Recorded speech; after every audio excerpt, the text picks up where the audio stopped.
I was one of the directors, but I was director at the Lincoln Memorial when Martin Luther King gave that famous "I Have a Dream" speech. The civil rights movement started up at the Capitol, and they marched from the Capitol to the Lincoln Memorial. And I was standing outside the mobile unit when this sea of people came sweeping down the mall. That was really my first major assignment because it was live coverage. And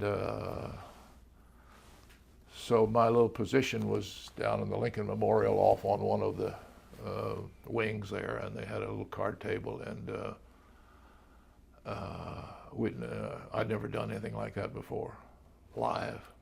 March on Washington, I was the only ABC reporter there. And I thought it was rather dull stuff.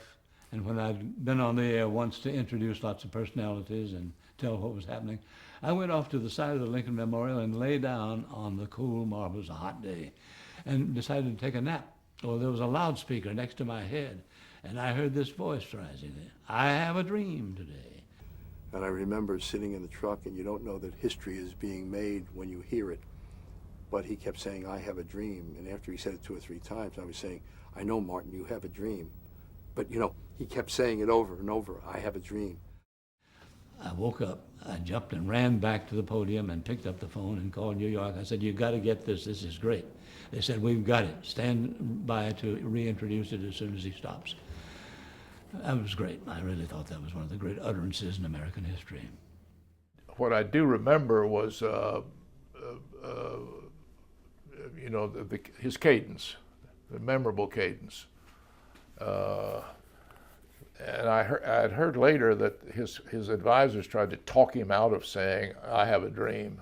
They said, "That's too corny, that's cliched. They'll laugh at it." But he wanted to do it, and he did, and that's the memorable speech. And I remember there was a black man, Afro-American man, standing next to our mobile unit. He must have been about 38 or 40 years old. And he had a 5 or 6-year-old boy with him. And I was standing there watching all this, and he took this kid and he held him up in the air. And he said, "Look at this. Remember this for the rest of your life. This is what we did for you. I hope you appreciate it. It's too late for me, but I hope it's not too late for you. Don't ever forget this." I often wondered what happened to that kid. Did he grow up to be a school teacher, a lawyer, a doctor? Did he become a criminal or a drug addict? I mean, we didn't have it on tape, otherwise I'd try to look for it. But I often wondered what happened to that kid, because that kid would be, what, that was 40 years ago, so that kid would be about 45, 48 years old right now. I wonder if he lived up to what his father wanted for him, what his father sacrificed for him.